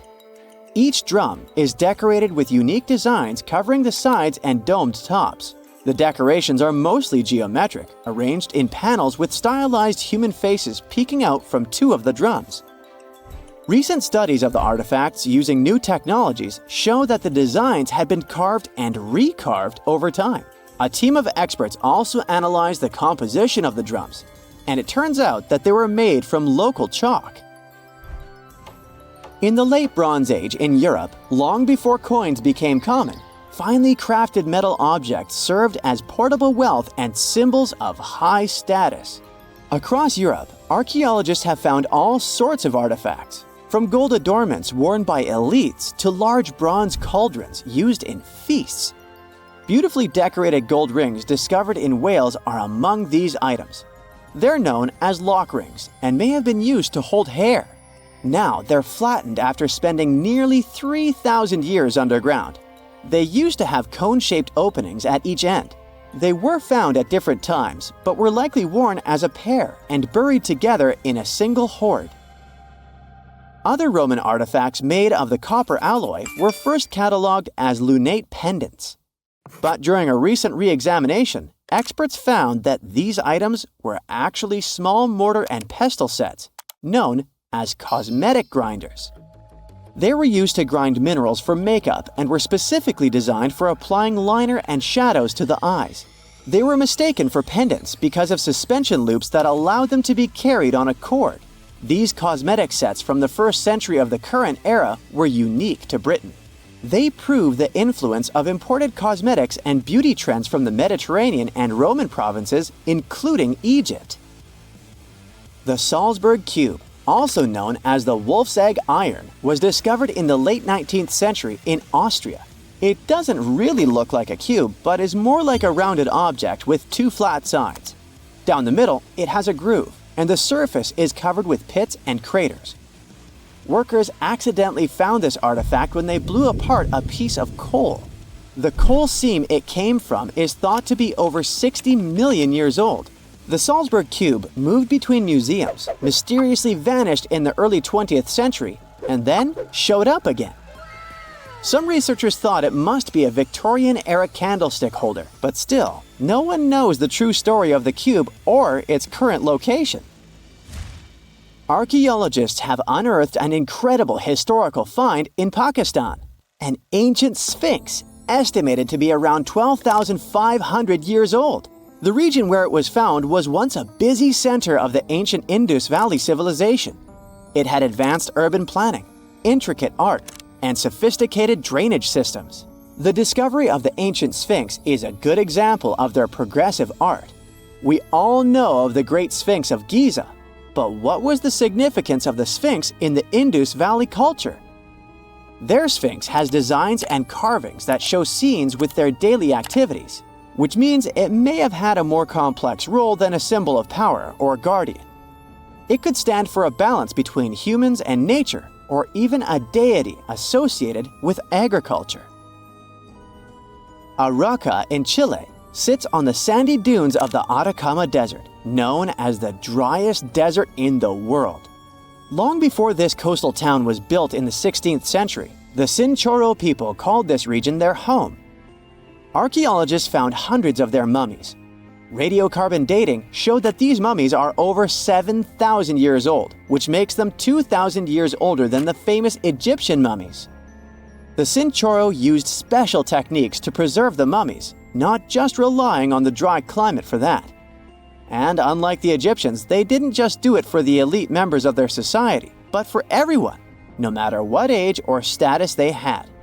The local people living in Arauca now are so used to finding mummies in their backyards that they don't feel weird about living among them. In the winter of 1850, a powerful storm with extra high tides hit the west coast of Orkney, Scotland. The wind and waves ripped away the surf, covering a mound, and revealed stone-built structures beneath. A local antiquarian decided to dig up the village that he thought was from the Iron Age. He managed to unearth the remains of 4 houses and many artifacts from 2 villages. The villages had been buried under sand, so everything was really well preserved. Carbon dating wasn't a thing back then yet, so it was tricky to tell the exact age of the villages. Almost a century later, with new tech, researchers were finally able to tell that the place was actually from Neolithic times. You can still see stone dressers and box beds in the prehistoric houses. Archaeologists and historians working on the famous Terracotta Army think that it might have been inspired by or modeled on ancient Greek sculptures. It would mean there was a cultural contact between East and West much earlier than we thought, long before the Silk Road trade route. There was probably Western influence in China during the era of its first emperor, who took the throne in 246 before the current era. Before that time, China didn't have a tradition of building life-sized sculptures. Earlier terracotta soldiers were much smaller, less than 10 inches tall. Greek artists might have even been present to train Chinese sculptors. Welcome to Rapa Nui, better known as Easter Island. It's a tiny speck in the vast Pacific Ocean, 2,200 miles away from the coast of Chile. This island is most famous for its eerie moai statues. This place is also home to one of the most mysterious writing systems in the world, called Rongorongo. We found it on 27 small wooden tablets. For years, historians have been arguing about the true history of these tablets, and now we might have found the truth. Humans first set foot on this island in the 12th century. For many years, it was home to the Rapa Nui people. They were pretty isolated out there in the Pacific Ocean until Europeans arrived in the 1720s. Europeans brought with them lots of troubles, leaving only a small fraction of the native population alive. Later in the 19th century, a missionary, Eugene Iro, went to the island and discovered the wooden tablets with intricate symbols carved on them. He wrote how marvelous they are, but there are hundreds of them on the island, and that they can be found in every household. But unfortunately, not all of them survive to this day. We've only got 27 of them. Some of them were heavily weathered, burned, or otherwise damaged, and now they're scattered all over the world in museums and private collections. Some of the language's artifacts were carted off to Tahiti and then to Europe by Europeans, leaving none behind on Easter Island itself. The 4 sacred tablets found their home in a congregation in Rome. They were the ones used in the recent discovery. For years, historians have been arguing whether this writing system was made up by the islanders themselves or they borrowed it from Europeans. To find the truth, they decided to use a technique called radiocarbon dating. All organic materials, like wood, charcoal, and so on, contain a tiny amount of a radioactive form of carbon called carbon-14. When life comes to an end, things stop taking in carbon-14, and the amount they had starts to decay over time. By measuring how much carbon-14 is left in a sample, we can assume how old this sample is. This is how we learn the age of many fossils and artifacts. So, they looked at the age of some Rongorongo tablets. 3 of them were crafted from trees grown in the 18th or 19th century, which aligns with the arrival of Europeans. However, one of them is older than the Europeans' first visit to the island. There are 2 reasons to believe that Rapa Nui people created this writing system themselves. First, Rongorongo works differently from European languages. Decoding it is a pretty hard task. Unlike English, this language boasts over 400 unique glyphs, none of which resemble any known writing system. There were many attempts to decipher this language, and none of them were successful so far. And second, one of the tablets is shown to be from around the 15th century, before the Europeans arrived. The problem is that radiocarbon dating can only tell us when the wood the tablet was made from was cut down, not when the writing was put on it. And since we've only got one tablet to go by, this isn't enough to be completely sure. On the other hand, why and where would they preserve cut wood for over 200 years just to grab it and write something on it one day? But anthropologists and historians say that it's possible. Scarce wood resources might have led the islanders to reuse old driftwood, which could be centuries older than the writing itself. This is known as the old wood problem in archaeology. Plus, the tablet looks very preserved. It was maintained to protect it from wood-damaging insects, humidity, and so on. That's why it survived over the centuries. Whatever is written on it, it was probably important for the Rapa Nui people. Now, all of these are guesses and clues, but scientists are cautiously optimistic. They believe that Rongorongo could be one of the rare instances of independent writing invention, like those of the Sumerians or the Egyptians. But we need more evidence. In the Rapa Nui language, Rogorogo means to recite or to declaim. Not everyone could write, only a select few. Probably only the elite of Easter Island, mostly men, knew and could read this written language. After colonization, none of them survived. So now we have to rack our brains trying to figure out what's written here. First, scholars can't agree on what type of script it is. We aren't even sure that this was their language. But even if it was, we don't know whether it's a primitive form of writing or a fully developed system. In the 1990s, a linguist, Stephen Roger Fisher, believed he might have cracked the code of Rongorongo's structure. His idea was that these tablets conveyed cosmogonies. Cosmogonies are stories or narratives that explain how the universe was created and how natural phenomena came to be. They often come from ancient traditions and cultures, like those found in East Polynesia. The tablets could have talked about things like how the world began, where everything came from, and how different aspects of nature, like the stars or the mountains, were formed. This would also explain why only the wise elite could write. Fisher thought that Rongorongo is a mix of logographic and semasiographic systems, which means that some symbols represent spoken words, while others represent ideas or concepts. But deciphering them would be very hard because it requires extensive memory and knowing context, because the symbols are more like hints than complete expressions. However, other language experts disagreed with his ideas, saying there were problems with how he put together his theory. Unfortunately, Fisher couldn't prove this hypothesis. Maybe these are just drawings. If we look at the tablets, there are some things that look recognizable: people, animals, plants, and geometric shapes. There are some birds. One of them looks like a frigate bird, which Rapa Nui people associate with the deity Maki Maki.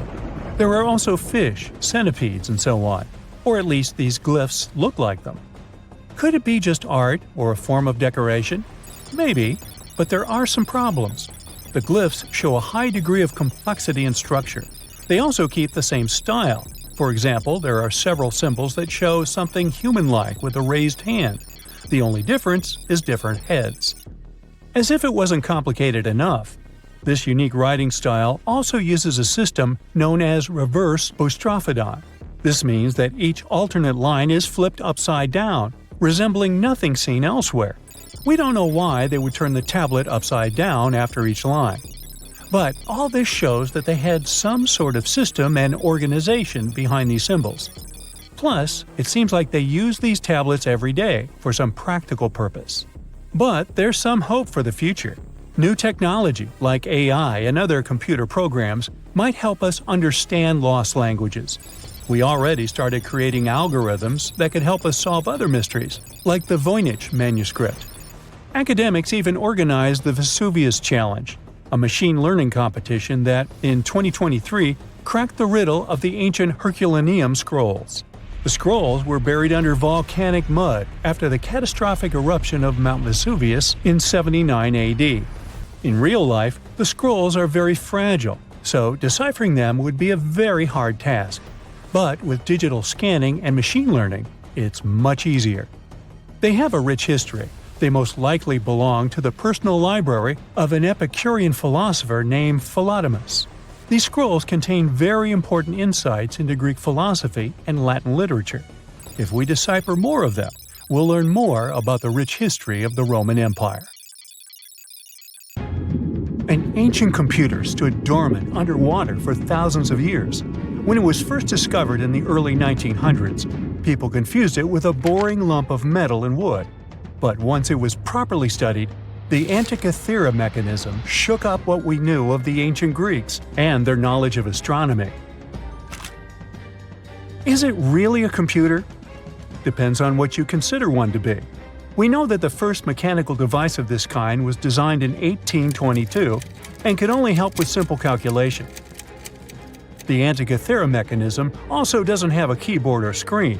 It's made out of 3 bronze pieces featuring intricate designs, gears that resemble those of a clock, and a ring with degrees, similar to a protractor.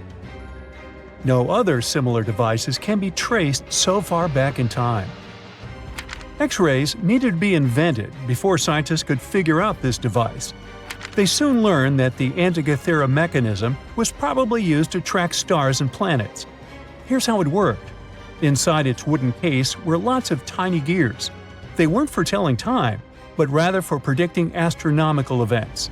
It gave the user unique knowledge of where every planet, the sun, and the moon would be at any given time.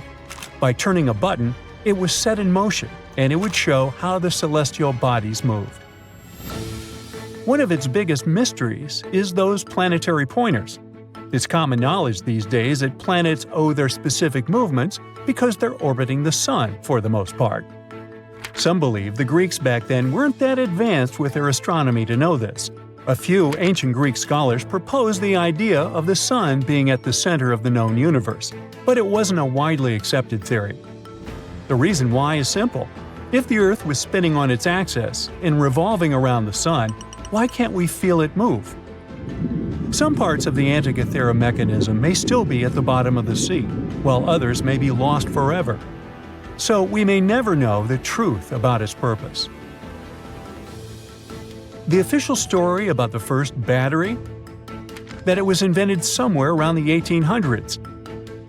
It was made of interlaying copper and zinc discs that had a piece of cloth between them, dipped in a special chemical concoction that conducts electricity. Some archaeologists claim they've uncovered a battery 10 times older, called the Battery of Baghdad. So it could be that the technology for inventing batteries was hiding under our noses. At first glance, the ancient Battery of Baghdad looks like a random clay pot. What makes it special is its composition, a set of weirdly nested artifacts.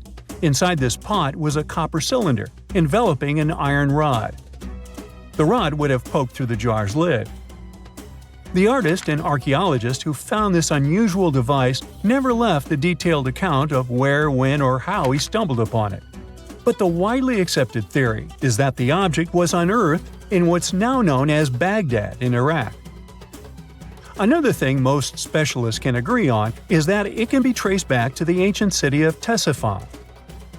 Its exact age, though, remains a mystery. Some say it's over 2,000 years old. Others say it's a mere 1,400 years old. Even at the later end of the spectrum, it still significantly predates the first electric battery that's just a couple of centuries old.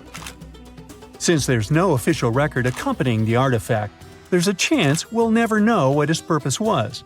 So where did this idea of it being a battery come from? It all has to do with those two metals found inside with differing electropotentials, which is a key component of batteries. There's also evidence suggesting that the jar once held an ionic solution, acting as an electrolyte, the substance needed in batteries to carry the electric current. Tests on the jar's corrosion hint that it may have contained substances similar to vinegar. Even if we agree that it's an ancient battery, this artifact could have only generated a mere volt or so. But the ancient humans didn't have TVs or dishwashers, so what did they need a battery for? A lot of theories came up. Throughout history, civilizations have explored the applications of electricity in medicine. For instance, the ancient Greeks found relief from pain by placing electric fish on their feet. Ow! Another intriguing idea says such batteries were placed inside statues to create a buzzing effect, adding a mystical dimension to spiritual practices. There was even an idea that suggested the battery was used in gilding, the process of coating one metal with another. This method was used by jewelers back in the day. If it wasn't used for providing electricity, the Baghdad battery was probably a container for special scrolls. Then the iron rod would have been the core for the scroll, wrapped around it before being placed inside the copper tube. In other parts of the world, it's a little coin that seems to have time-traveled. In 1957, an interesting piece of metal was discovered in Maine by an amateur archaeologist. At first, he believed it was just a basic English coin from the 1100s. Years went by before the coin was properly studied, until 1978, when a local magazine decided to feature the coin in an article titled, "Were the English the First to Discover America?" A coin expert from London took one look and knew something was off. The coin didn't look English at all, but rather like a Norse penny, dating back to the late 11th century. How did a Viking coin end up in Maine? A Norwegian coin expert then paid a visit to the Maine State Museum to inspect the artifact up close, and confirmed its authenticity. How it got there remains a mystery. Some speculate that it traveled through trade routes, exchanging hands until it wound up in Maine. Others think it might have been part of a larger Viking settlement that we've yet to uncover. But then there are the skeptics who think there's something fishy.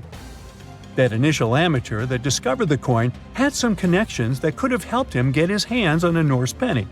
Plus, around the same time, there was a whole bunch of Viking-related hoaxes floating around.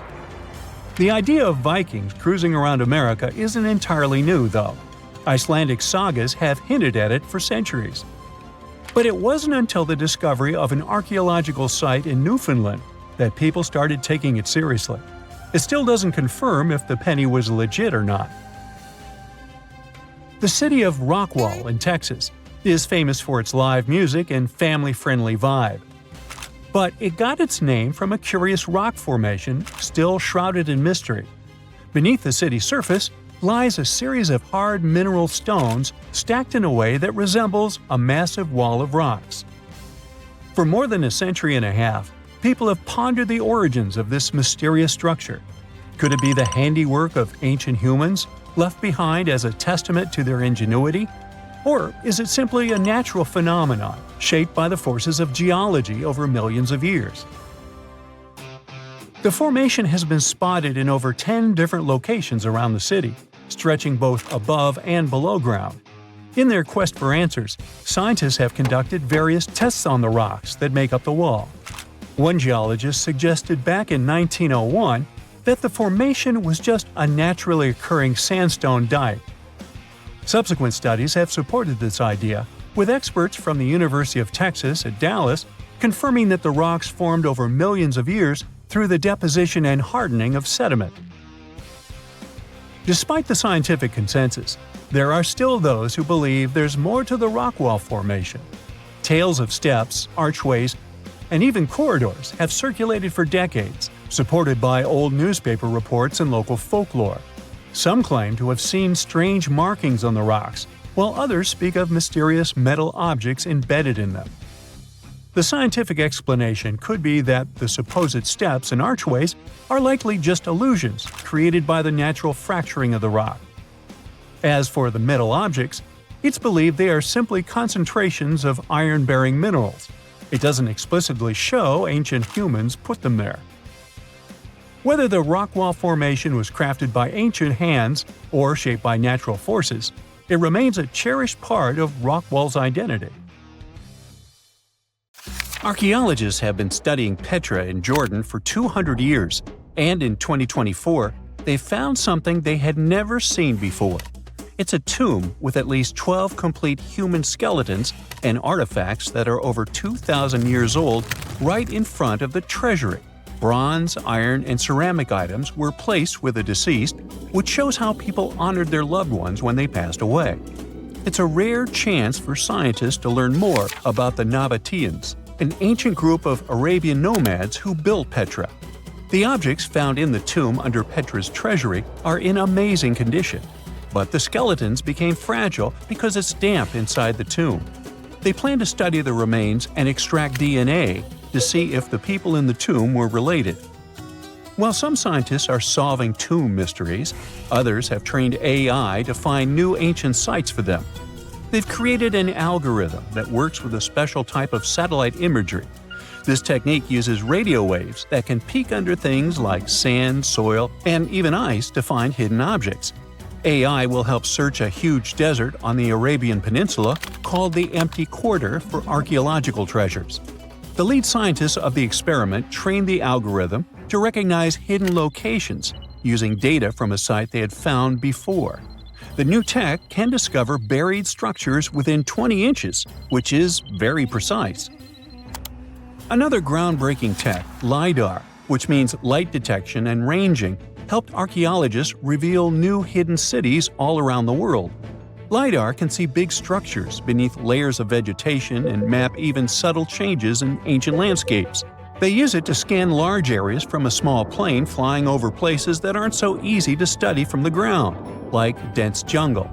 In 2024 alone, they found new Maya settlements in southern Mexico, gardens, roads, and rivers in Ecuador's Amazon rainforest, ancient ruins on the Pacific island of Tonga, and the remains of 2 medieval cities along the Silk Road route in Uzbekistan. Maybe some smart technology can also explain what Marge Simpson is doing on Earth in an ancient Egyptian tomb from 3,000 years ago. The drawing, featuring a woman with yellow-colored skin, a blue crown, and a green outfit, is alarmingly like the famous cartoon character. If you don't see a resemblance here, I hope you'll at least enjoy an amazingly well-preserved necklace with amethyst and agate beads. It's from another recent find from Egypt, an ancient tomb with 11 sealed burials near Luxor. Archaeologists also found 2 copper mirrors, one with a lotus-shaped handle and the second with a unique design of the deity of the sky, women, fertility, and love in ancient Egypt. The hair of the figurine was originally made from almost 4,000 mud beads. Another awesome find from 2024 is an ancient Greek shrine with intact burials, a sarcophagus, and plenty of gold inside. They think it was built before the year 300 before the Common Era, and the marble lions, also found inside, were made from the same marble as the Parthenon in Athens. Greece is so full of ancient treasures that the city of Thessaloniki will house around 300,000 of those artifacts in their new subway system. Meanwhile, archaeologists in France have found a monument unlike any other, and they can't figure out what it was used for. It's direct proof that people used to live here between the Neolithic and the early Iron Age periods. The coolest part is a monument made of 3 unique shapes that fit together like puzzle pieces. Some gravel found in the monument could mean there used to be a wooden fence called a palisade. People who built it probably used it for protection or decoration. The team studied the layers of soil around the monument to learn more about its origins.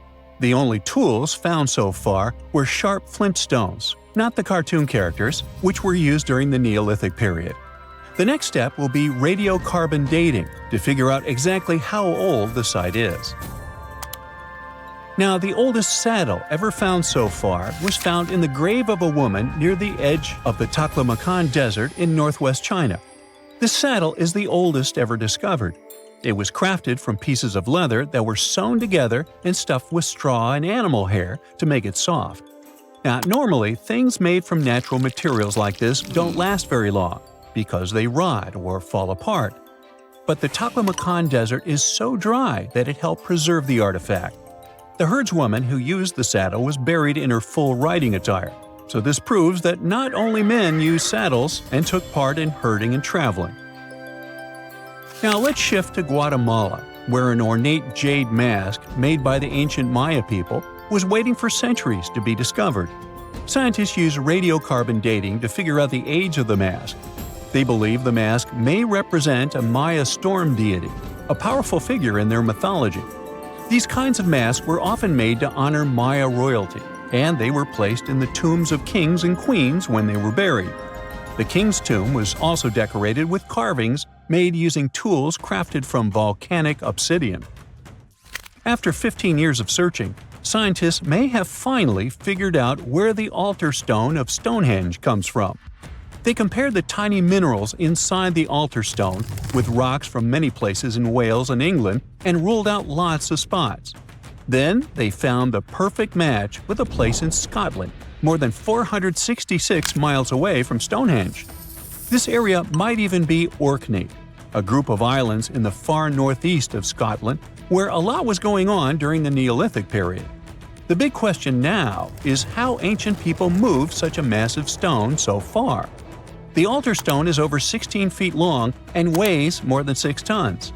The new theory is that they might have used boats to carry it across the coastline and rivers. Once it was close to Stonehenge, they theoretically dragged it across the land using wooden sleds, ropes, and a lot of teamwork. Meanwhile, in the north of France, an ancient home popped to the surface during the construction of a new house. It turned out to be a luxury urban house for the elite from the 2nd century of the Common Era. The inside of the house was destroyed by a fire, but under the destroyed layer, there are beautiful real-size fresco paintings. Turkish archaeologists unearthed the arm and foot bones of elephants that lived around 9 million years ago. They also found fossils of early horses, giraffes, and even saber-toothed cats. They've already identified 43 distinct types of animals from this site and collected more than 4,000 fossils.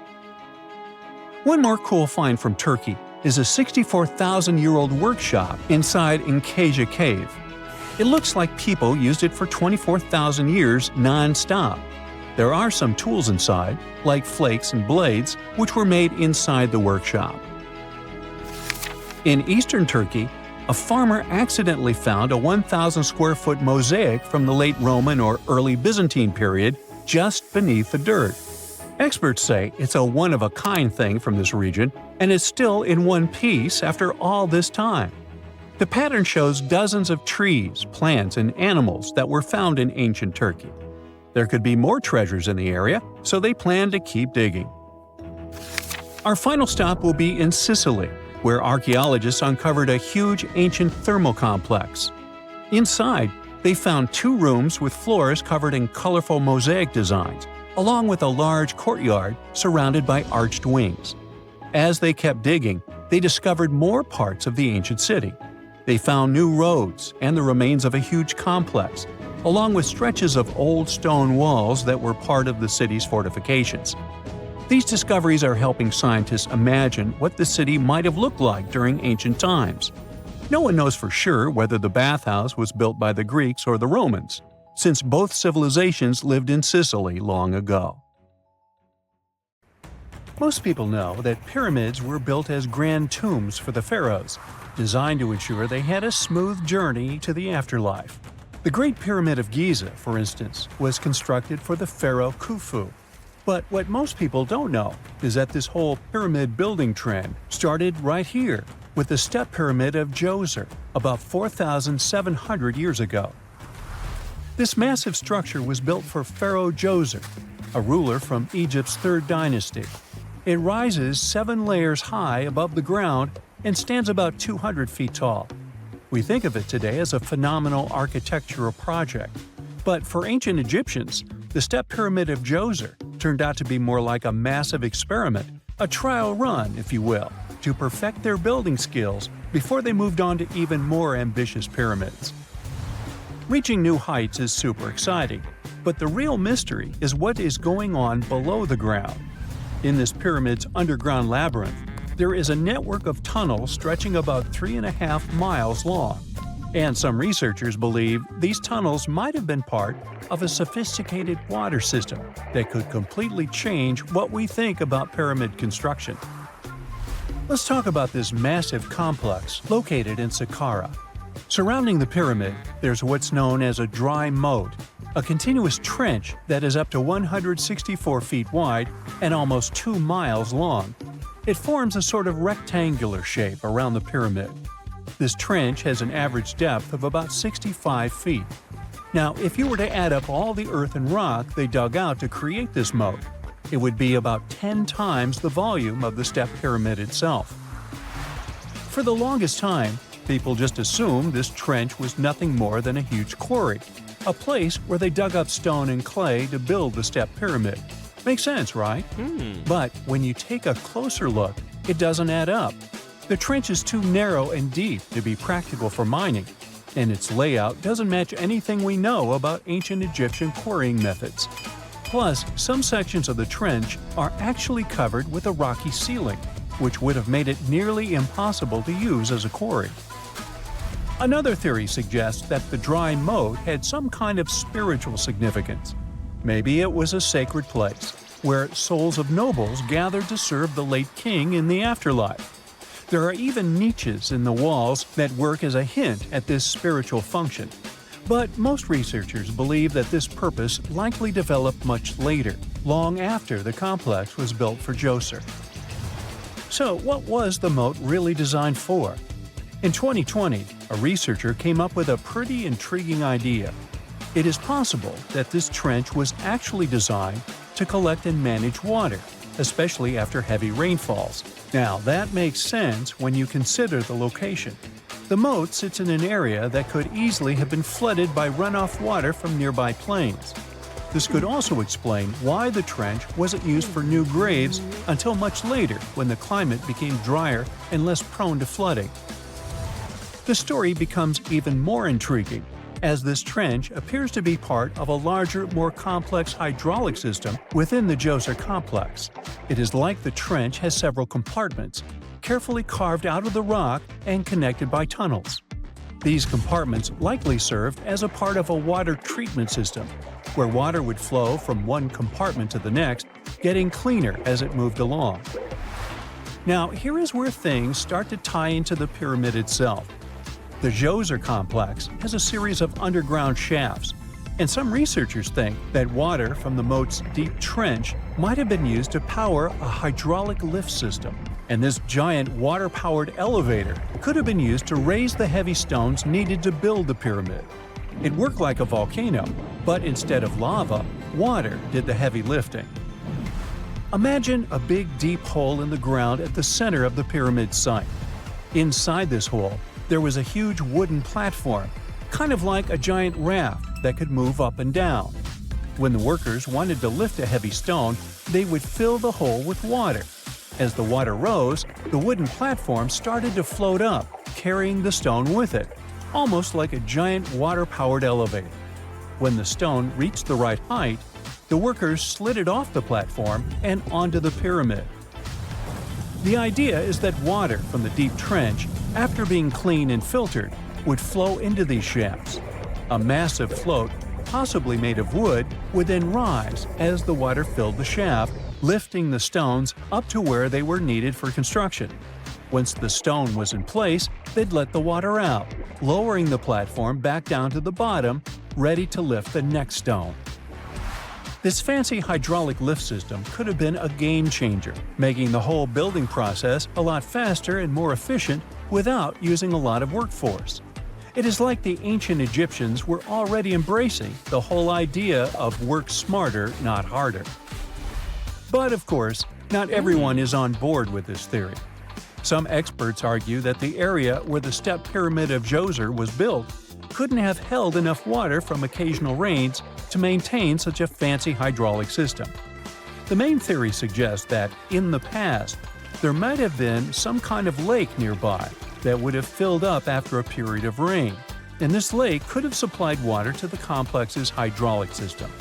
But there is no mention of such a lake in any ancient Egyptian writings. So it might be more of a what-if situation than a reality. And then there's the issue of the hard work itself. Remember when I said this method could have allowed the ancient builders to raise stones with far less effort?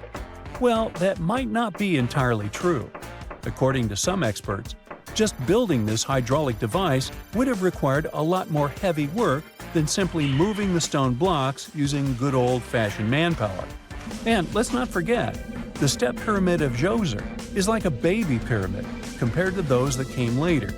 The stones used for Djoser's pyramid weighed, on average, about 660 pounds each, which is nothing compared to the more than 2.5-ton blocks used later for the pyramid of Chephren.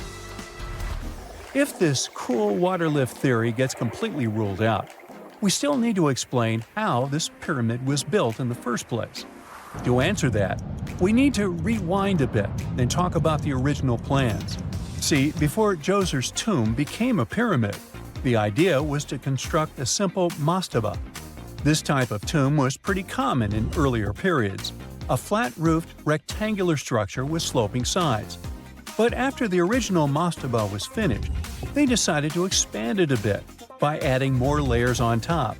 And then they added even more layers, until the construction reached 6 distinctive steps, each one smaller than the previous. And they probably did all this by raising those heavy stones using ramps, not a water-powered elevator.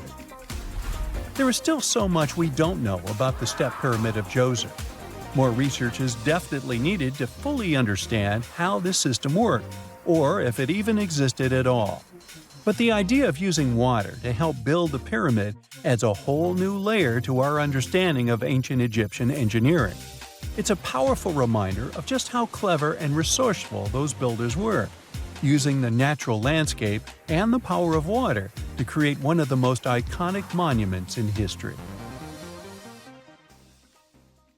If someone finally invents time travel and you hop on a trip to the past, you won't recognize many of the things you know and love today.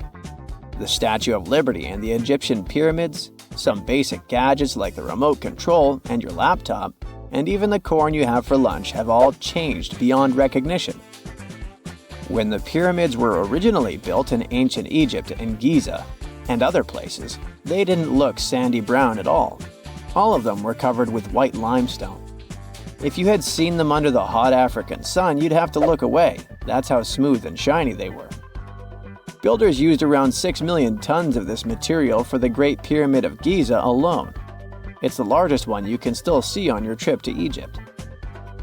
The local rules were quite a thrifty crowd, and they reused some of the casing stones for other construction projects.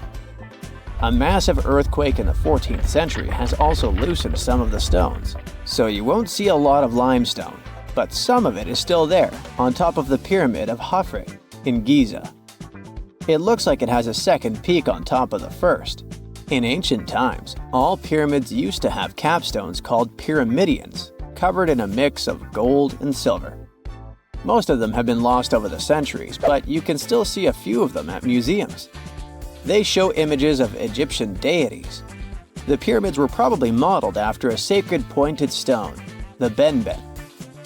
It represented the rays of the sun. Now, lifting heavy rocks wasn't so simple without the tech we have today. I guess you'll agree with me if you helped your friends move at least once, and they made you carry the couch.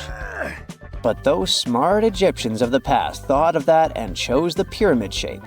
It lets the weight distribute evenly throughout the whole thing. The Statue of Liberty has also had a major makeover since it was first unveiled in 1886. Believe it or not, it used to be a shiny brown color, just like a penny.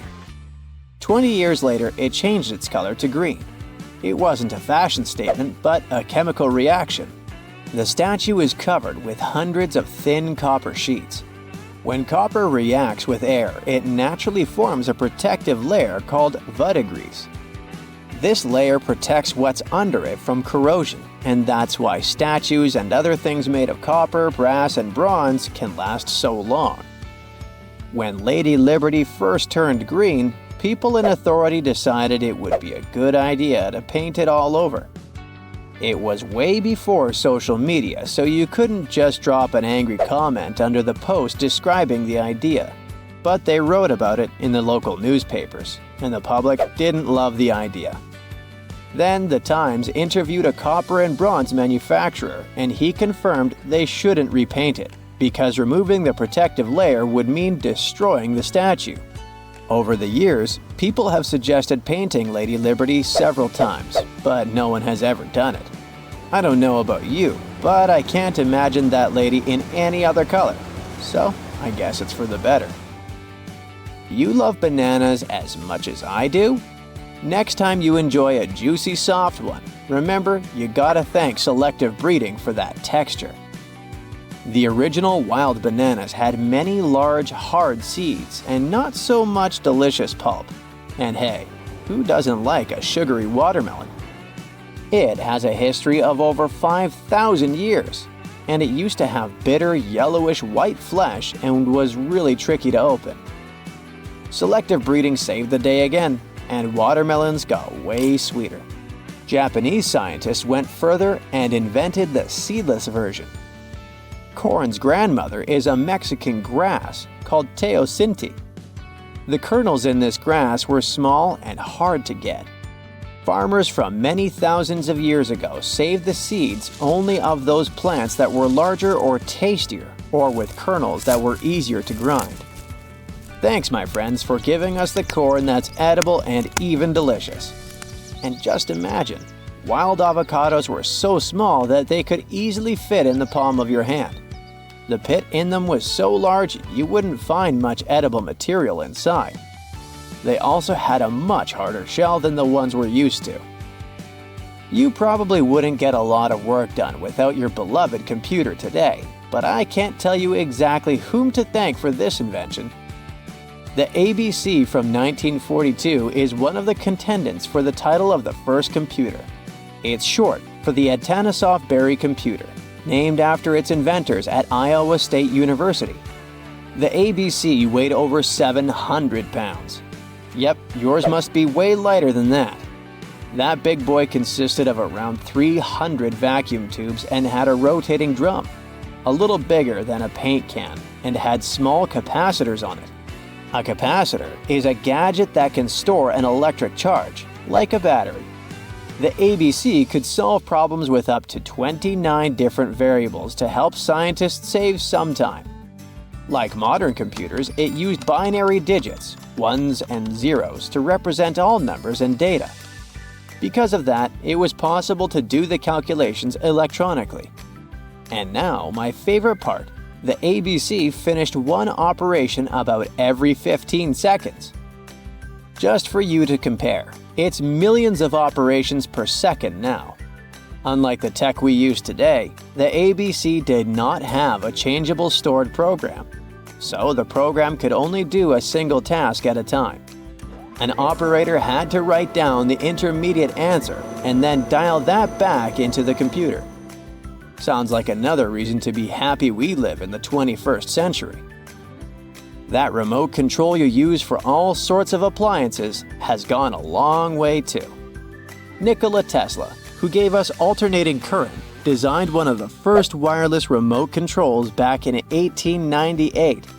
He named his invention teleautomation and demonstrated it on a miniature boat controlled by radio waves. The boat had a little metal antenna attached to it. Tesla sent signals to the boat using a box with a lever and a telegraph key, which was his version of a remote control. Those signals set electrical contacts on the boat into motion and moved the rudder and the propeller, and Tesla was controlling the boat. The concept of the remote control soon spread to other gadgets. The first television remote control followed in 1950. It was designed by the Zenith Radio Corporation called LazyBone. Don't take it personally, please. This LazyBone had a massive cable that was attached to the TV set, and those who tried it didn't fall in love with the invention because they tripped over that cord. I feel your pain, my friends. If you live or work on one of the top floors, you gotta love this one. Meet the first passenger elevator. It traveled at the speed of 40 feet per minute. Not the fastest, I know, compared to today's record, which is 40 feet per second. But hey, it was built back in 1857 in New York and was more of a tourist attraction than a necessity. The elevator had a steam engine hidden in the basement of a 5-story building. 3 years later, they shut it down because the public didn't appreciate it. Otis Tufts filed the first patent for a vertical railway around the same time. His invention included an actual car with a bench inside for people to sit on. Sounds like a great spot to hang out with friends to me. What do you say? Then they started adding elevators to luxurious hotels around the world. They were entire rooms with a rich design, upholstered seats and mirrors on the walls, and sometimes even a small chandelier. There was an obligatory operator who'd close the door and the car would start its super slow ascent. It was still more about style than about speed, so I guess I'd choose the stairs.